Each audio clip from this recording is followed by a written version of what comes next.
अरे खाना बना रही थी या बीरबल की खिचड़ी जो तुझे इतना समय लग गया। इतने सारे पकवान बनाने की क्या जरूरत थी? कहीं इतना सब खाकर पेट में अपच बन गई तो? ओफो माँ, ये कोई मैदा मैगी पास्ता तो है नहीं जो कि हमारे पेट में जाकर अपच करे। ये सब तो हरे पत्तेदार सब्जियां और दाल चावल है जिनसे हमें प्रोटीन और विटामिन मिलते हैं। कुल मिलाकर सारा खाना शरीर के अच्छे पोषक तत्व के लिए सही है। अच्छा ठीक है मेरी डॉक्टर साहिबा, अब खाना भी परोस दे, इस बूढ़े के पेट में चूहे कूद रहे हैं। प्रेरणा टेबल पर बैठे अपने माता पिता को खाना परोसती है। प्रेरणा को खाना बनाने और खाना खिलाने का बड़ा शौक था।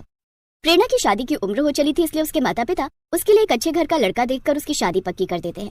फिर 2 महीने बाद उसकी शादी अनुराग नाम के लड़के से हो जाती है।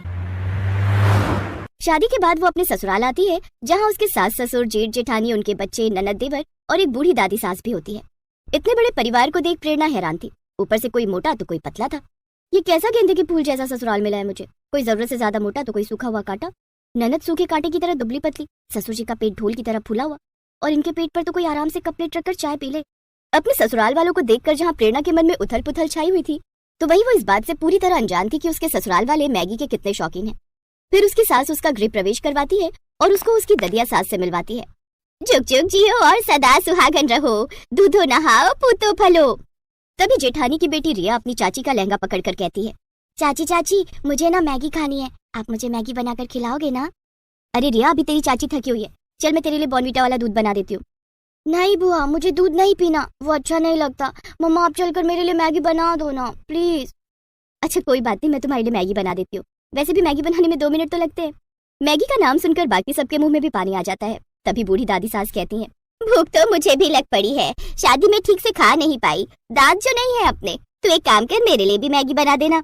दादी जी आप भी मैगी खाएंगी? मैगी तो मैदा होती है और वो इस उम्र में खाना आपकी सेहत के लिए सही नहीं है। मैं आपके लिए रोटी सब्जी बना देती हूँ। अरे नहीं नहीं बहू, मेरे दांत नहीं है तो वो मुझसे चबाई नहीं जाएगी, तो मैगी ही बना दे, मैं झट से सुड़क लूंगी। प्रेरणा मैगी बनाने जाने लगती है। धीरे धीरे बाकी सभी भी मैगी खाने की फरमाइश करते हैं। बेचारी प्रेरणा अपना लहंगा पकड़कर रसोई में जाती है और सबके लिए मैगी बनाने लगती है। कुछ देर बाद वो मैगी लाकर सबको टेबल पर परोसती है, तो सभी ससुराल वाले दोनों हाथों से फटाफट मैगी खाने लगते हैं। उन्हें देखकर प्रेरणा सोचती है, छी ये तो ऐसा लग रहा है जैसे ना जाने कितने दिनों के भूखे हो। वाह देवरानी जी, बड़ी टेस्टी मैगी बनाई है तुमने तो। सच में भाभी बड़ी अच्छी बनी है, वो क्या कहते हैं ना, जस्ट लुकिंग लाइक वाओ। जी शुक्रिया। फिर सभी खा पी कर अपने अपने कमरों में चले जाते हैं और प्रेरणा बेचारी सबकी प्लेटें धोने लगती है। उसके बाद अपने कमरे में जाती है जहाँ उसका पति अनुराग उसका इंतजार कर रहा था। फिर उनकी सुहाग रात होती है। फिर अगली सुबह प्रेरणा नहाकर तैयार होकर अपनी पहली रसोई के लिए किचन में जाती है और सबके लिए तरह तरह के पकवान बनाती है। आज तो सब मेरे हाथ की बनी है मलाई चाप, शाही पनीर, दाल मखनी और मिक्स वेज खाएंगे तो खुश हो जाएंगे, सब अपनी उंगलियां चाटते रह जाएंगे। तभी उसकी सास और जेठानी मैगी के भरे हुए 2 बड़े बड़े बोरे लेकर वहाँ आते हैं। अरे बहू, ये तला भुना क्या बना डाला, ये सब कोई नहीं खाएगा। लेकिन माँ जी ये सब पकवान मैंने आप सबके लिए बनाए हैं। उसे कोई नहीं खाएगा, यहाँ सब मैगी खाते हैं। लेकिन कल रात सबने वही तो खाई थी। अरे उसे खाना नहीं चखना कहते हैं। हमारे यहाँ तो हर रोज 1000 मैगी बनती है, तभी हम सबका पेट भरता है। 1000 मैगी के नाम से तो प्रेरणा को चक्कर आने लगते हैं। हे भगवान, ये लोग इंसान है या राक्षस? खैर मुझे क्या, मेरे लिए तो आसानी है, झट से पानी उबाल मैगी डालो, बस फिर बन गई मैगी। ऐसा करो आज तुम प्याज के तड़के वाली मैगी, सूखी मैगी, तरी वाली मैगी, मसाले वाली मैगी और मीठी मैगी बना लो। भैंस की पूछ, 5 तरह की मैगी खाकर ये कौन सा शक्तिमान बन जाएंगे, पप्सी कहीं के।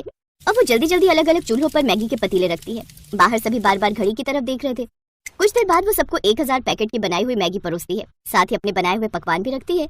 लेकिन उसके पकवान कोई नहीं खाता, सब मैगी पर टूट पड़ते हैं और कुछ ही देर में 5 पतीले चाट जाते हैं। फिर सब अपने कमरे में आराम करने चले जाते हैं और बेचारी प्रेरणा सारे बर्तन और रसोई की सफाई में लग जाती है। इसी तरह अगले दिन भी उसके सभी भुक्खड़ ससुराल वाले उसे मैगी बनाने के लिए कहते हैं, भाभी आज ना जरा चटपटी मैगी बना देना। हाँ कल नमक मिर्च थोड़ा कम था। ठीक है ननद जी, वैसे आप दोनों भी चलिए ना मेरी मदद के लिए। अरे बस मैगी उबालनी तो है, कौन सा उसमें समय लगेगा। जाओ अब देर ना करो, सब खाने के लिए इंतजार कर रहे हैं। जी जेठानी जी। प्रेरणा रसोई में जाती है तो बाहर से आवाज आती है, और कितना समय लगेगा? एक तो ये खुद के सारे रायते की तरफ फैले पड़े हैं, ऊपर से ऑर्डर तो ऐसे कर रहे जैसे मैं बहू नहीं काम वाली हूँ। मसाले खोलते वक्त वो उसकी आंख और नाक में भी चला जाता है, जिससे उसे आंखों में मिर्च और छींकें आने लगती हैं। वो जल्दी से अपना मुंह धोती है, फिर सबको 2 घंटे बाद मैगी परोस कर देती है। इसी तरह रोज रोज मैगी खाने से सबके पेट में दर्द रहने को दस्त, किसी को उल्टियां होने लगती हैं। यहाँ तक कि एक रोज रिया की तबीयत काफी ज्यादा गंभीर हो जाती है, साथ ही ददिया सास की हालत भी बहुत गंभीर हो जाती है। उन्हें जल्दी से अस्पताल ले जाया जाता है, जहाँ डॉक्टर उनसे कहते हैं, देखिए इनकी आंतों में मैदा जम चुका है, इतनी मात्रा में मैदा खाने से लिवर या किडनी आगे चलकर खराब हो सकती है।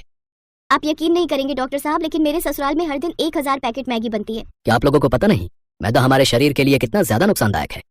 आप लोग ये सब छोड़कर घर का हेल्दी खाना खाइए और घर के कामकाज भी करिए ताकि शरीर हेल्दी रहे, नहीं तो एक दिन तबीयत ज्यादा खराब हो जाएगी।